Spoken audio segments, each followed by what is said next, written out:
¿Qué tal? Buenas noches. El proceso de selección de los candidatos a magistrado de la Corte Suprema de Justicia está destapando muchos dimes y diretes. De eso y más hablamos hoy, a las 8 en punto.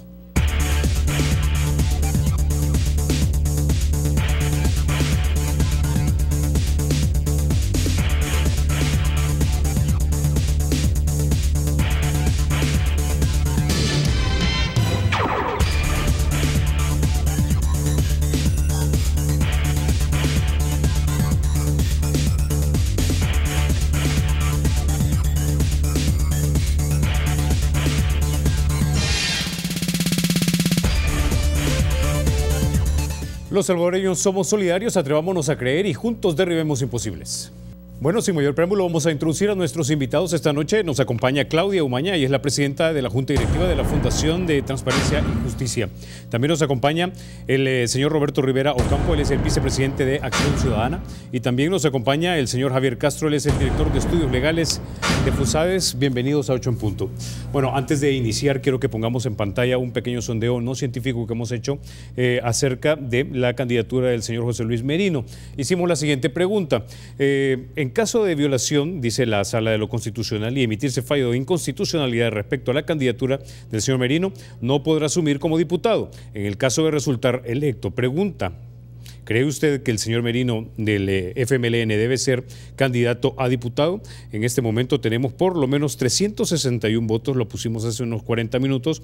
Los que dicen que sí es el 10%, los que dicen que no debería postularse es un 82%. Los que no saben es el 2% y a los que les resulta indiferente es un 6%. Quisiera entonces comenzar con usted, señor Rivera Ocampo, para que me dé un poco la valoración inicial sobre este punto.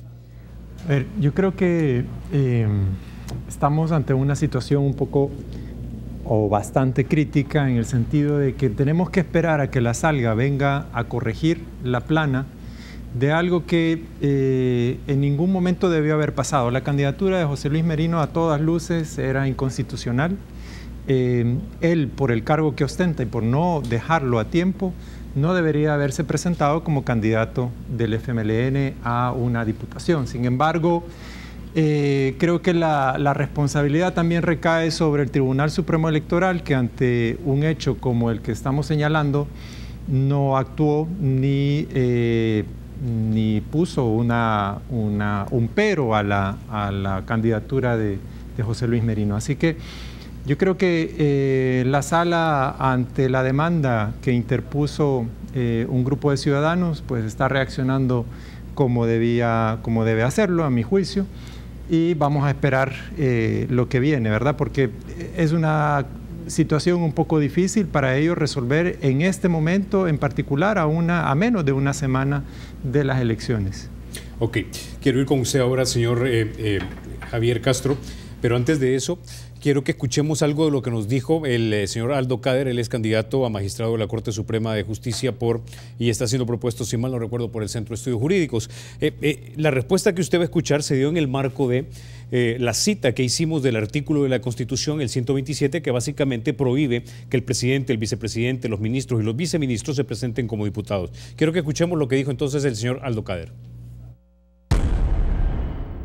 Aquí la clave de este asunto es la interpretación constitucional que se vaya a dar a ese término jurídico indeterminado, que qué implica desempeñarse en el cargo. Y ahí entonces ver la interpretación que puedan tener ahora los magistrados para ver si admiten a trámite o no esa demanda, si adoptan una medida cautelar, porque es muy probable que ese amparo para dictar sentencia definitiva todavía tarde muchos meses y que los nuevos magistrados que lleguen a partir de julio vayan a tomar en el camino este caso. Señor Javier Castro. Bueno, yo quisiera agregar que en atención al punto que se está discutiendo, me parece que sí es una situación bastante compleja y difícil, tal como lo menciona Roberto, de cara a los pocos días que existen para la elección. Sin embargo, me parece que por una parte, qué bien que la Sala de lo Constitucional ha dado una respuesta admitiendo, en este caso, este recurso que fue interpuesto por varios ciudadanos. Y por otra parte, creo que hay que irnos al origen. Me parece que el Tribunal Supremo Electoral erró al interpretar equivocadamente el requisito constitucional. El hecho de que haya presentado una renuncia, eso no inhibe el requisito constitucional de desempeñarse como viceministro. Él ostenta la calidad de viceministro y por ende está comprendido dentro de la disposición constitucional que inhibe que sea un candidato. Entonces me parece que el problema se origina con una interpretación equivocada de parte del Tribunal Supremo Electoral de la disposición constitucional. Ahora, ¿a qué cree usted que se debió esa interpretación que en este caso favoreció la inscripción de la candidatura del señor Merino? No sé a qué se habrá debido, pero lo que yo sí puedo ver categóricamente es que veo una ligereza en la interpretación que se ha hecho de la disposición y ahora, como debe suceder en un Estado de Derecho, ante las inconformidades se acude a la Sala de lo Constitucional y vamos a esperar a la Sala de lo Constitucional que emita un fallo, que también será complicado, porque ¿qué pasa si esta persona queda como candidato? Pero bueno, habrá que aplicarse la Constitución como debe ser y respetarse el fallo como debe suceder en todo Estado de Derecho. Ok. Claudia, antes de ir contigo, quiero que pongamos en pantalla parte del comunicado que la Sala de lo Constitucional emitió esta tarde, que lo difundió a través de las redes sociales en su cuenta oficial. Es el texto de la Sala. No lo voy a leer todo, pero voy a leer algunas partes. Dice, la Sala no ordena ninguna medida cautelar. Sin embargo, señala que el resultado electoral de la participación de José Luis Merino estaría condicionado al fallo que se dicte en este proceso.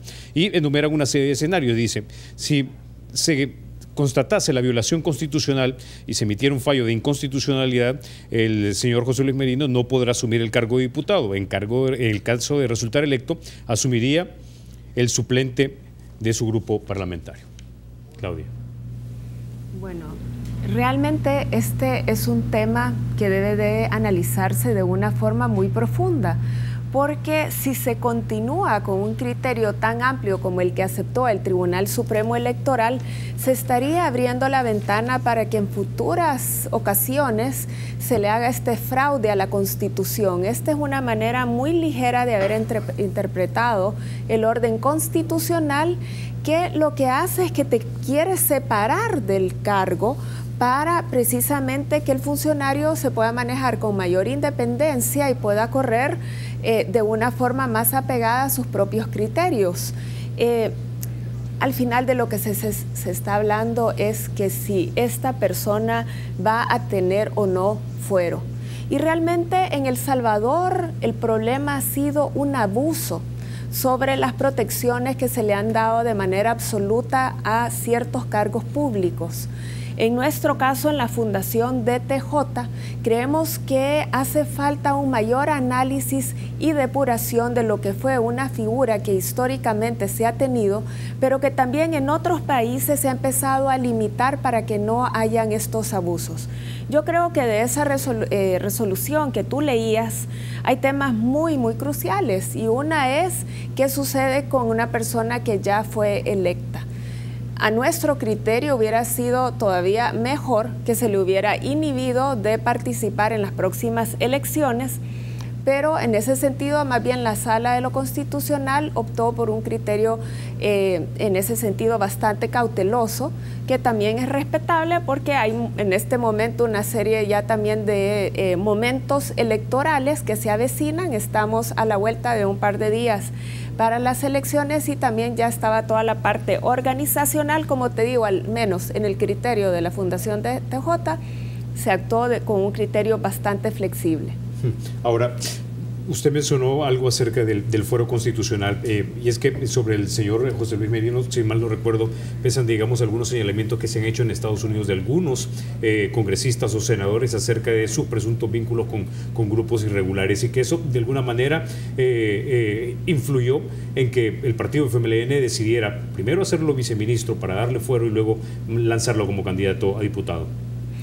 Bueno, el hecho es que hasta la fecha él ha sido uno de los viceministros que tenemos dentro de la Cancillería, un tema muy importante porque tiene que ver con la cara que tiene El Salvador en el exterior. Sabemos que el país mismo está atravesando una serie de desafíos de carácter internacional y por lo tanto es bastante dudosa que sí todo su trabajo ha logrado, digamos, para ayudar a acercar o no posiciones en materias que tengan que ver desde atracción de inversiones o el mismo tema del TPS. Es decir, la correlación entre el cargo público y el desempeño ha estado un poco desajustado, eso es lo que se ha podido denotar, pero claramente cuando hay señalamientos internacionales de esta naturaleza, pues se deben de utilizar todos los recursos nacionales e internacionales para analizar estos casos. Sin embargo, en el caso de El Salvador, lo que hemos visto más bien ha sido la utilización de subterfugios para permitir que el fuero sea lo que le dé esta coraza, esta protección. Sin embargo, serán las autoridades correspondientes las que tengan que ir analizando la pertinencia o no de todas estas acusaciones, y por lo tanto lo que suceda en los próximos meses tiene relevancia para lo que es el Estado de Derecho en El Salvador. Ok, ahora y precisamente hablemos de eso un poco, de Estado de Derecho, porque esta no es la primera vez también, y es un tema, digamos, ligeramente relacionado porque tiene que ver con cuestiones electorales, y es el hecho de que no es la primera vez que se da una flexibilización de algo que en el texto de la ley aparece que es riguroso o rígido. Uno de esos casos es, por ejemplo, la entrega de la deuda política, ¿verdad? Cuando se suponía que esa deuda política estaba condicionada a que se conocieran todos los donantes de los partidos, algo que tu organización Acción Ciudadana fue muy vehemente a la hora de pedir. Sí, definitivamente. Yo creo que estamos nuevamente ante situaciones que nos permiten o no nos permiten a los ciudadanos tener certeza sobre lo que puede pasar, primero en un escenario electoral, segundo con instituciones como los partidos políticos, que son o deberían ser los estandartes de los valores democráticos de este país. Sin embargo, lo que siguen demostrando es poca transparencia, ¿verdad? Y hay un tribunal que se elige en base a cuotas partidarias aún, y que por lo tanto responde a esos intereses políticos partidarios. Entonces, como te digo, entramos a un escenario electoral donde hay varios elementos que nos hacen pensar que hay, digamos, algunos dados cargados, digamos, hay quienes tienen más ventajas sobre otros a la hora de competir electoralmente.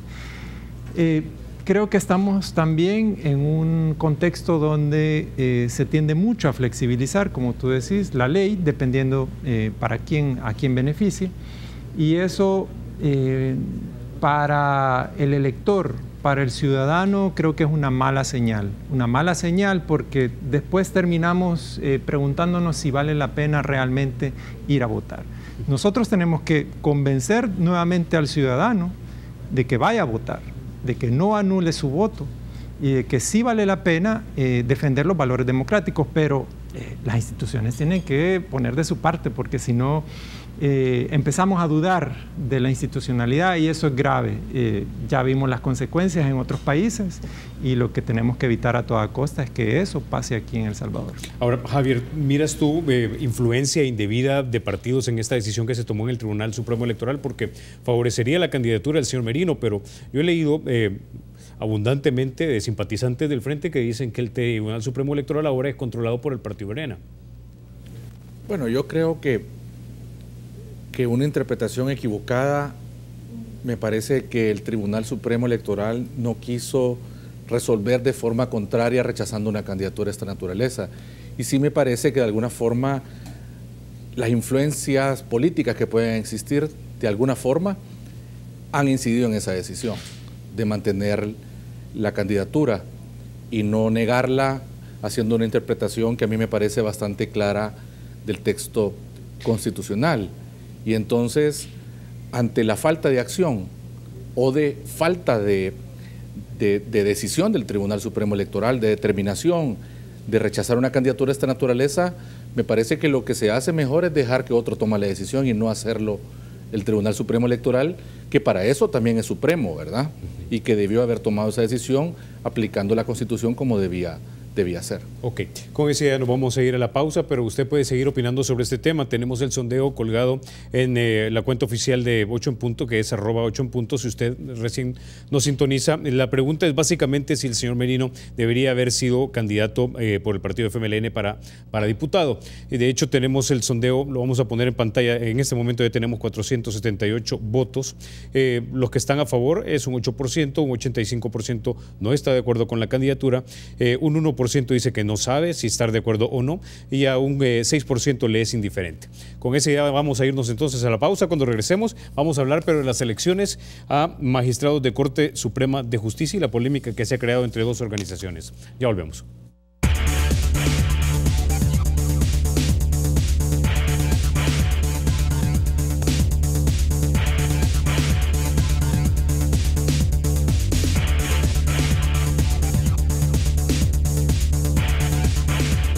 Gracias por continuar con 8 en punto. Banco Promérica cuenta con la garantía de rapidez en todas sus cajas, donde lo atienden a usted en 20 minutos o en menos. Bueno, Claudia, quiero ir con usted en este segundo segmento en el que vamos a hablar acerca de la elección de los magistrados, porque el FMLN mantiene esta posición. No creo que tengan los votos, pero es la posición de ellos, que básicamente es impulsar una reforma constitucional de tal manera de que los magistrados a la Corte Suprema puedan ser electos por el voto popular. Quiero que escuchemos, antes de que responda, un intercambio que tuvimos en debate político ayer con Diana Verónica, entre 3 diputados de 3 distintos partidos. Estaba el señor Manuel Flores, diputado del FMLN, Mario Ponce, diputado del PCN, y estaba, debo decir, la vicepresidenta de campaña del Partido Arena, Carolina Ramírez. Escuchemos. Somos 84 diputados los que elegimos a los magistrados. ¿Y por qué le tienen miedo para que el pueblo los elija? ¿Por qué? Nosotros elegimos los magistrados, elegimos Cortes de Cuenta. Y en otros países son electos por el pueblo. En primer lugar, sabe que no es posible en un sistema democrático, porque esas son figuras de otros esquemas y han sido magistrados totalmente independientes. Hoy posiblemente el FMLN se sienta de alguna manera como atacado por las decisiones o las sentencias de la Sala de lo Constitucional. Mañana que deje de ser gobierno puede ser que esté aplaudiendo. Si nosotros nos vamos por la vía popular, ¿qué es lo que vamos a tener? El que ofrezca regalías, el que haga el mejor Photoshop, el que tenga mayor capacidad de propaganda, el que tenga mayor financiamiento para una campaña, porque va a ser una campaña política. Claudia. Bueno, qué interesantes reflexiones, y comparto la posición que no debería ser por votación popular. Fíjate tú que nosotros, varias organizaciones, hicimos estos análisis alrededor de las ideas para el fortalecimiento del modelo actual de elección de magistrados de la Corte. La elección popular realmente ha sido utilizada para otros esquemas, dentro de ellos Bolivia, también para algunos estados en donde son federados y los hacen para ciertos territorios o estados. Sin embargo, encuentra una serie de dificultades. Primero, el tema de los filtros, el financiamiento de esas campañas, la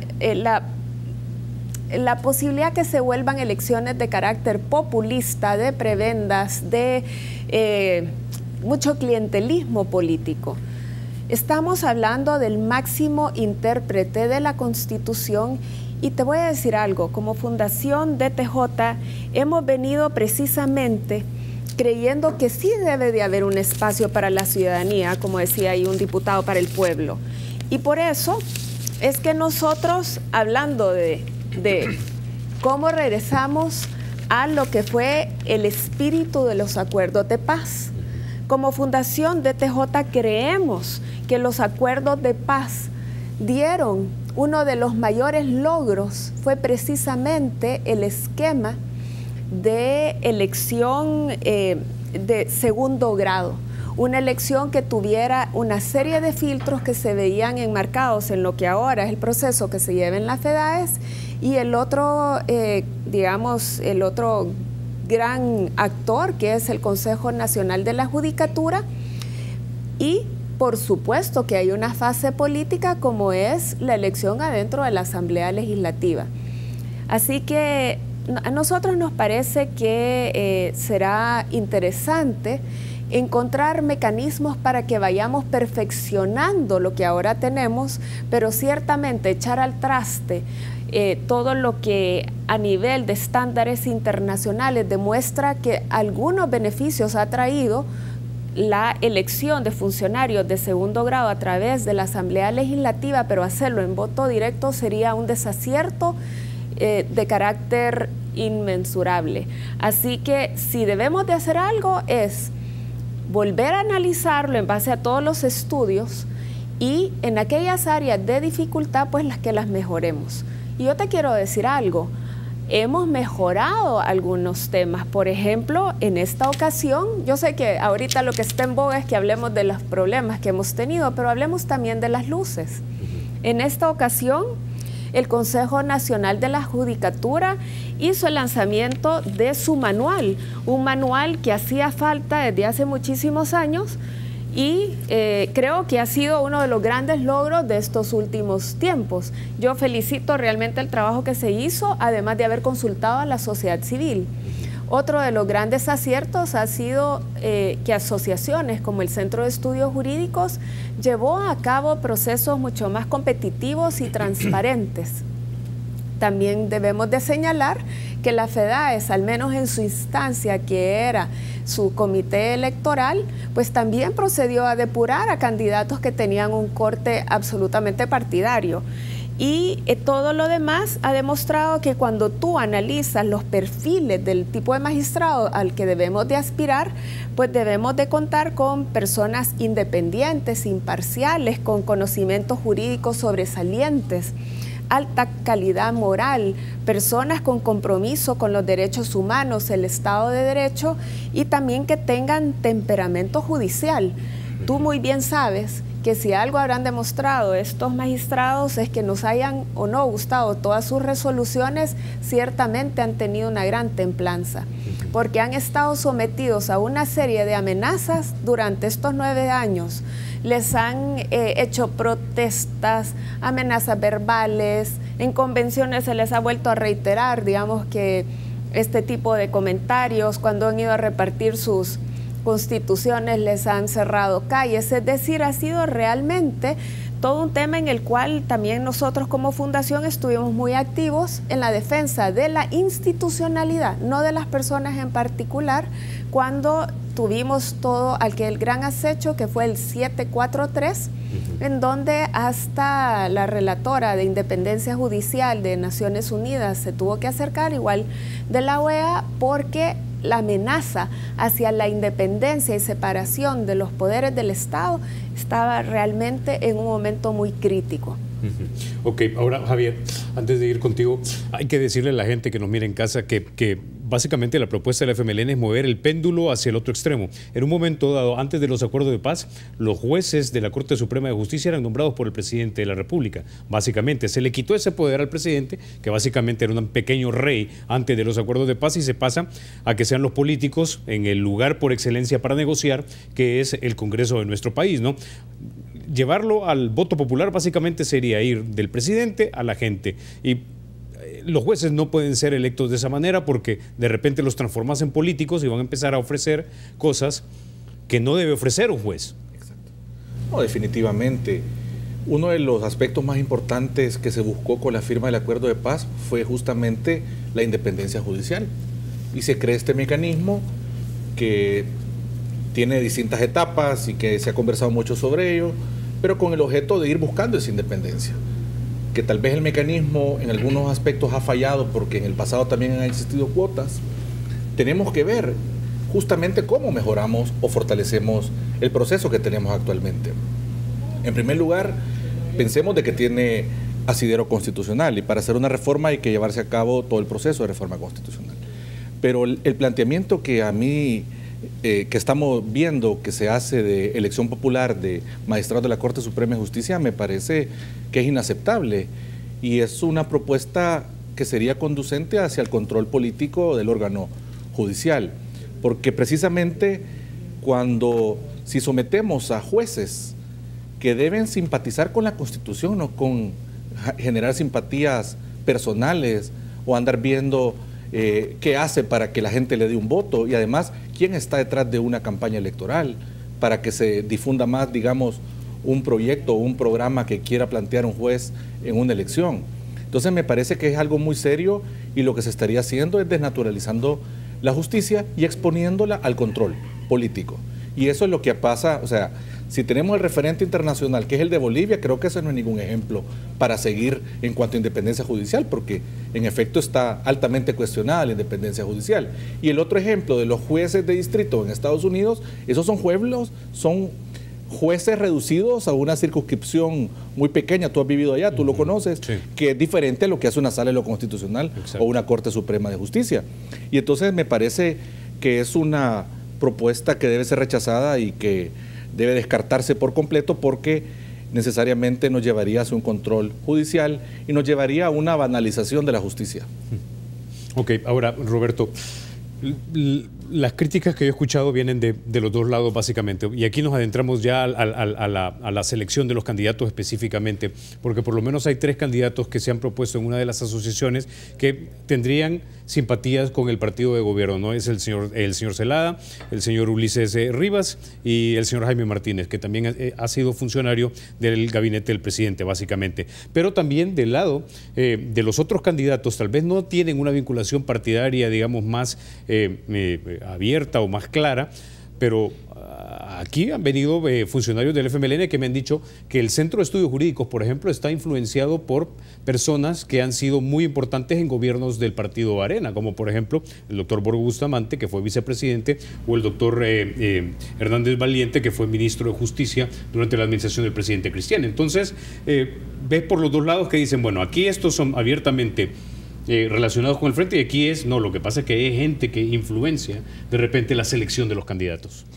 Sí, a ver, quizás vale la pena ir un paso atrás en el sentido de que lo que está en juego es, quizás ya lo mencionaba Javier y Claudia, es la separación de poderes y la independencia de estos, precisamente para controlarse mutuamente. Y esto, pues obviamente molesta a quien está en el poder y a quien ejerce el poder muchas veces.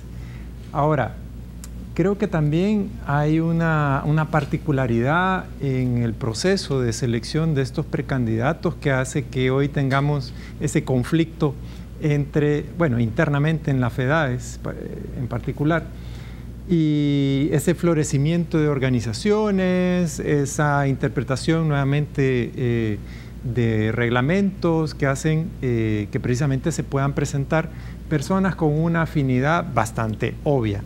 Ahora, yo creo que vamos a estar siempre de alguna manera influenciados, alguna organización puede estar, sus fundadores no son, o sea, no están exentos de haber participado o de pertenecer a alguna otra organización.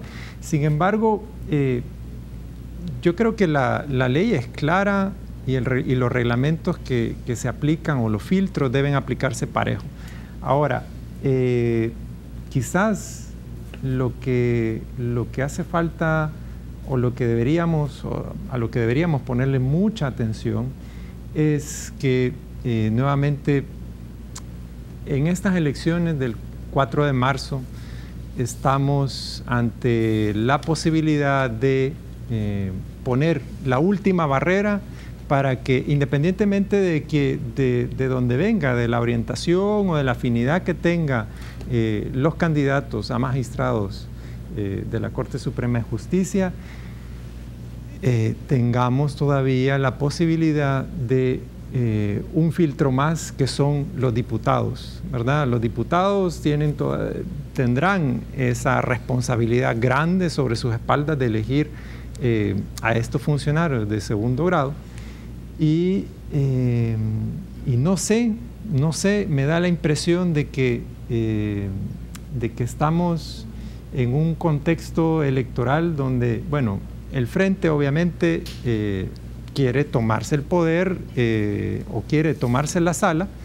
Eso lo ha dicho abiertamente el partido, no es algo que yo esté interpretando, lo ha dicho abiertamente. Y por el otro lado, no sé si la oposición está preparada para hacerle frente a esa embestida que trae el partido de izquierda.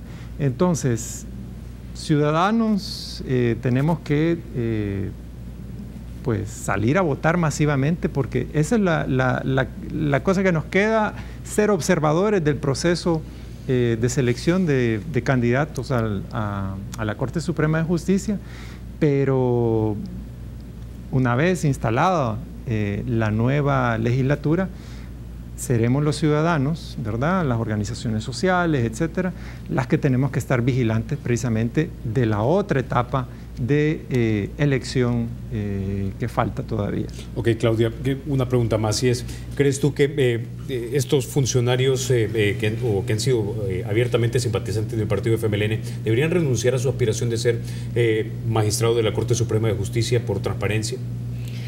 Bueno, como se decía, ¿verdad?, que a la esposa de César había que pasarle el más alto estándar. Aquí lo que estamos viendo es que si un funcionario tiene clara vinculación con un partido político que además ha sido objeto de repetidas sentencias de la Sala de la Constitucional, que ha venido precisamente hablando de la independencia.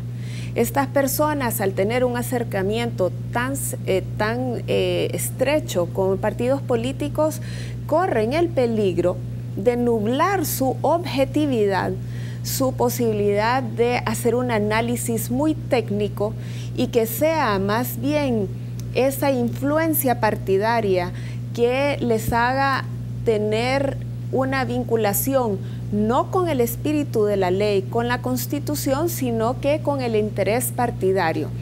Regresemos, ¿por qué es que buscamos el que sean personas independientes y no vinculadas con un partido político ni con ninguna fuerza económica, injerencia extranjera, ningún partido político? Es decir, buscar a las personas que sean lo más independientes, porque la Sala de lo Constitucional, siendo la máxima intérprete de nuestra Carta Magna, lo que tiene que hacer es dar sus pronunciamientos en beneficio de todos los salvadoreños, no de parte, no de un partido, no de solo un grupo. Es decir, cuál es la búsqueda del bien común, qué es lo que se espera de una justicia que verdaderamente sea para todos, no para ni situaciones de privilegios, ni de poderíos, ni por supuesto, como decía Roberto, tampoco de ningún partido que quiera hacer un asalto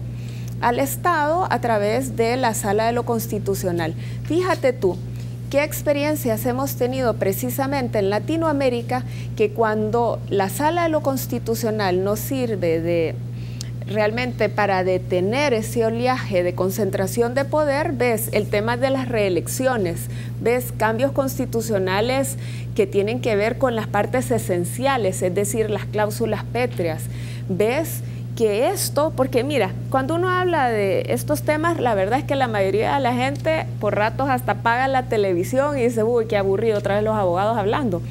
Pero si algo hizo esta sala, es que conectó con el ciudadano. ¿Por qué? Aquí se dieron resoluciones que tenían que ver, por ejemplo, yo que soy tan interesada en el tema de género de las mujeres, que hubieran casas, el tema de a dónde dejo a mis niños cuando me voy a trabajar. ¿Qué pasa con las cárceles en este país, con el sobrehacinamiento? ¿Qué pasa con el tema de las pensiones, la rentabilidad de los SIPs? ¿Qué sucede también con aspectos tan medulares como la utilización de la partida secreta, de la despartidización? Todo lo que vamos a empezar a utilizar este domingo precisamente, bueno, ya lo corrimos varias veces, pero el voto cruzado, el haber desconcentrado las listas, es decir, son mejoras al sistema, y esas se dieron no porque los mismos sectores se lo quisieran autoimponer, sino que porque la Sala de lo Constitucional pudo hacer una interpretación que mejoraba sustancialmente derechos humanos importantes. Así que yo sí creo que nunca antes a la población le había importado estos temas más que ahora, y ojalá que cada vez nos vayamos todos sensibilizando a que estamos ante situaciones que tienen la posibilidad de cambiar mi forma de vida. Por ejemplo, esto que estamos haciendo aquí, hablando libremente, nuestro criterio en la libertad de expresión, es algo de lo primero que se va en un gobierno en donde se concentra el poder. Exacto, bueno, vamos a la pausa. Cuando regresemos seguimos hablando acerca de la elección de candidatos a magistrado de la Corte Suprema de Justicia, entre otros temas. Ya volvemos.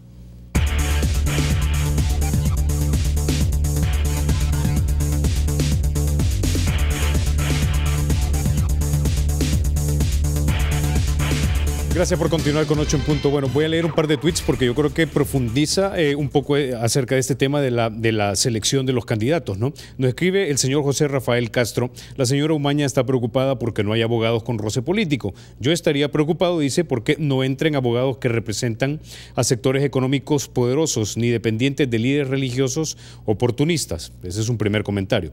Leeré otro par de comentarios que me parecieron bastante acertados. Decía, a ver, dice el señor Ezequiel Jovel, a ver, pero la sala está a la derecha, hablando de la sala de lo constitucional. Entonces, ¿la sala debe ser imparcial en el tema de partidos? Esto no ha sido, dice. La siguiente pregunta es, o mejor dicho comentario, dice el señor Bolaños: la contaminación y el compadrazgo existe entre el CNJ y la Corte Suprema, ya que es una rueda de caballitos, dice él, ya que en el CNJ es cubierto por ex magistrados o con nexos con la Corte. El 99%, dice, de capacitadores son jueces, o sea que cada institución es antesala de la otra y detrás de ambos los partidos políticos. Comencemos contigo, Claudia, en vista que fuiste aludida en un comentario. Sí, bueno, yo sí creo absolutamente en el tema de la independencia judicial. Interesante porque, a ver, fíjense bien, qué bonito el momento histórico que estamos viviendo. Este domingo se van a elegir a los diputados que van a elegir a los señores magistrados antes, esperaríamos, y ya vamos a hablar de eso, antes del 15 de julio. No debemos de permitir que hayan retrasos injustificados, ni tampoco traslados que vengan a también burlarse de todos estos procedimientos. Reconozco que habrán personas que van a querer meter candidatos que puedan tener vinculaciones partidarias, religiosas, lo que sea, pero busquemos a los más independientes dentro de esos listados y esos perfiles que esperamos. Nosotros igual andamos repartiendo nuestro papelito con el tipo de perfil de persona que necesitamos para este momento.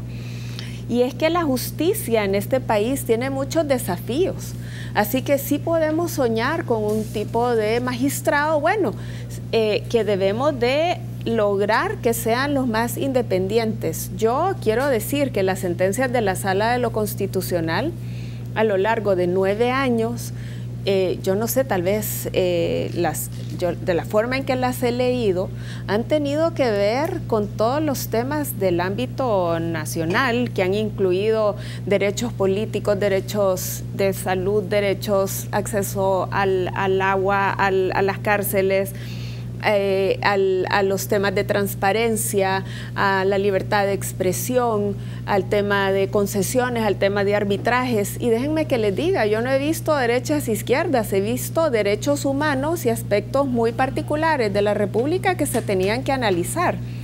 Sí reconozco que como han habido gobiernos del FMLN en los últimos 9 años, pues es evidente que también cuando han habido abusos de poder de parte del Ejecutivo, que ha tenido que ser la sala la que les haya tenido que poner un freno.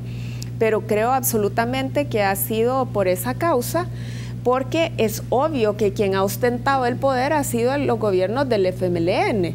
Si ahora hay algún cambio en los próximos años, pues igual esa sala de lo constitucional deberá de ponerle frenos a donde hayan abusos de poder, y eso es lo que nosotros esperaríamos que se haga de una forma independiente, imparcial, y que no reconozcamos que la misma Constitución de lo que habla es que se deben de tener representantes de diferentes corrientes del pensamiento jurídico.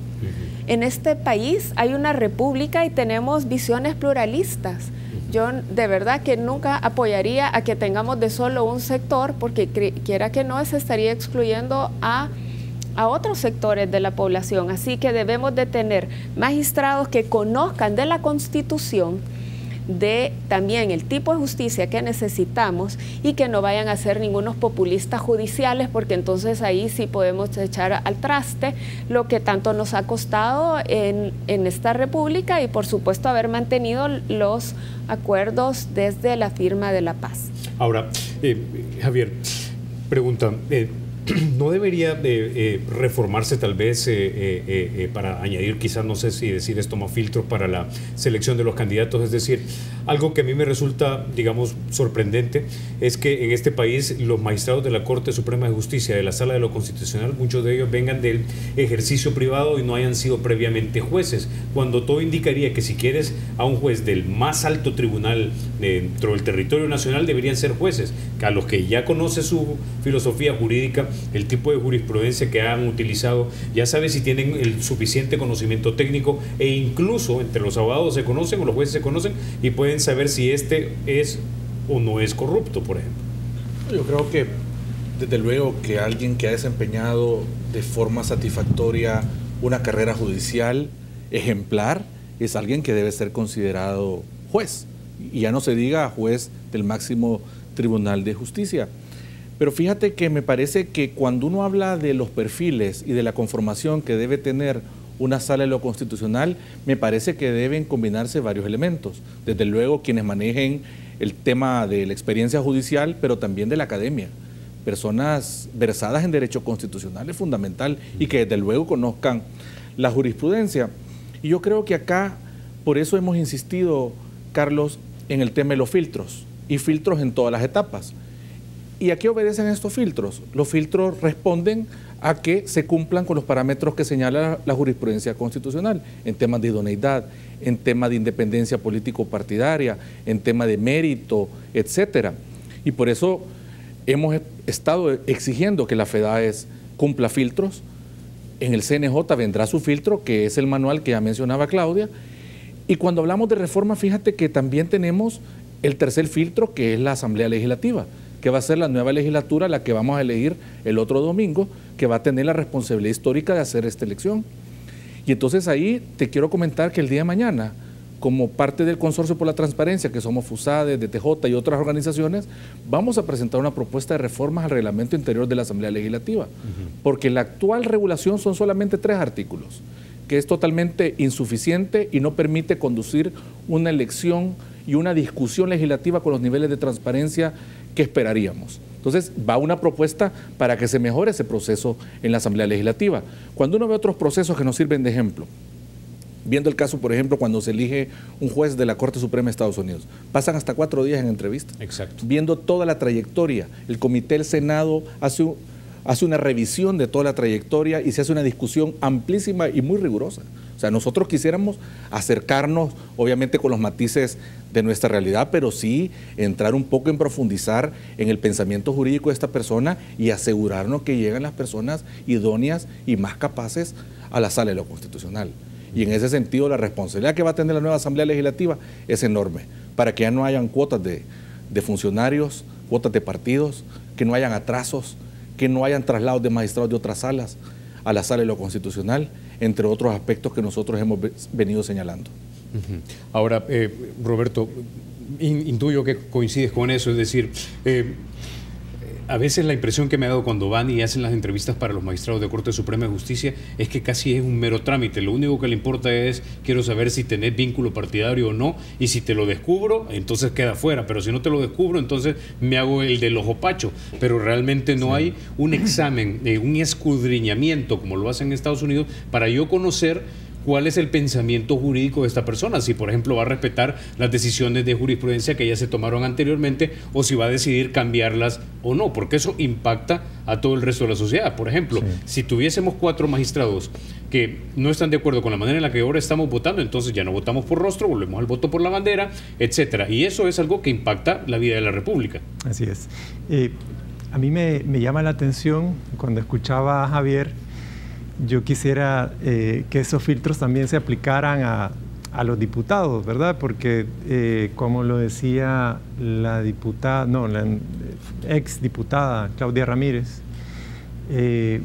a veces las elecciones se reducen a, ella decía, regalías, Photoshop, a quien tiene mayor financiamiento.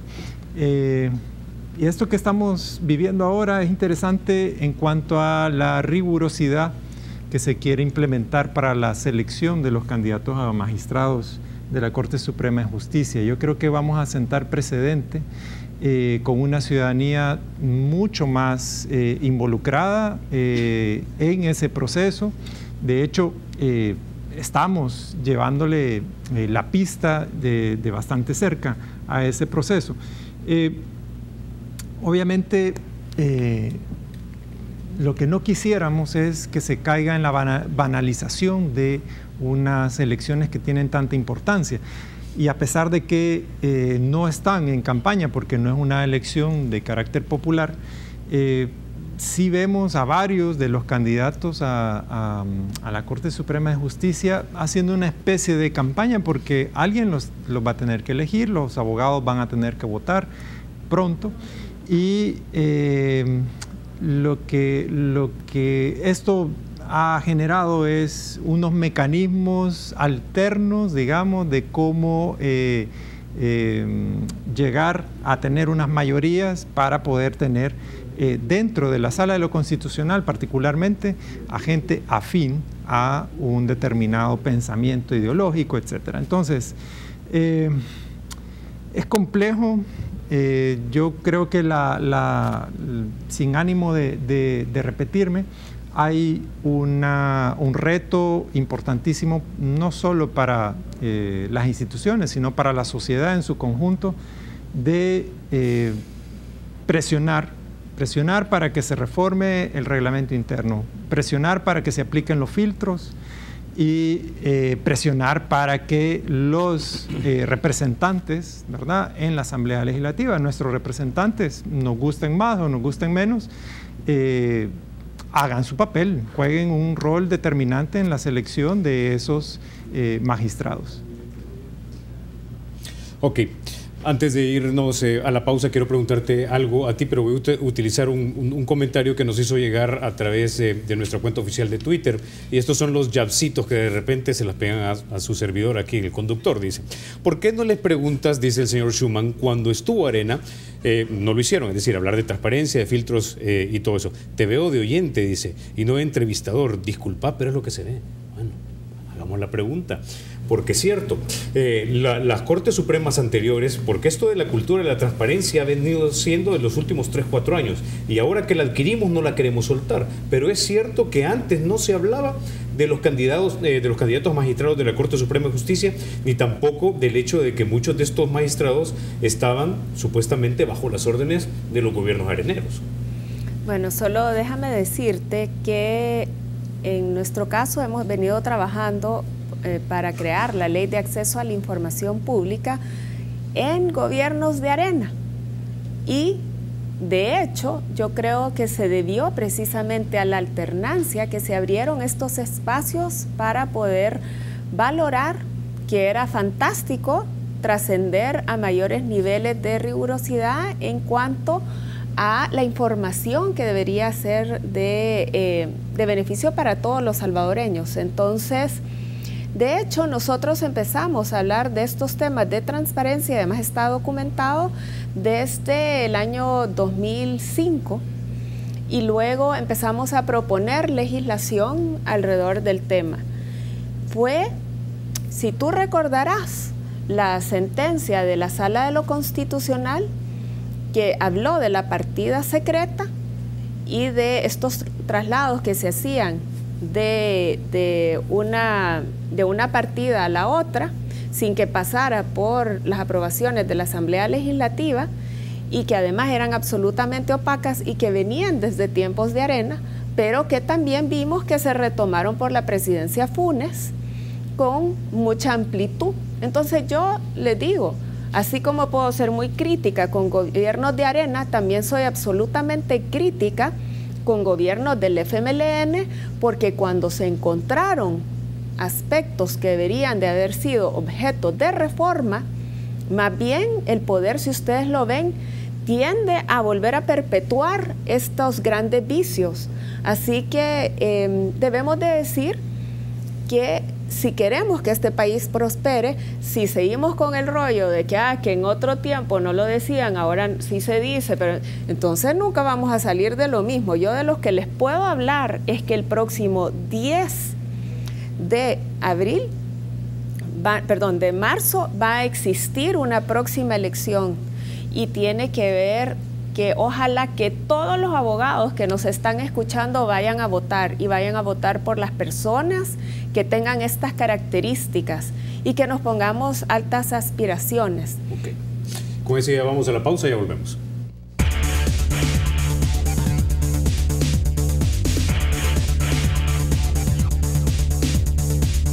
Gracias por continuar con 8 en punto. Javier, rápidamente quiero ir contigo, ahora que vamos a tener elecciones este próximo domingo.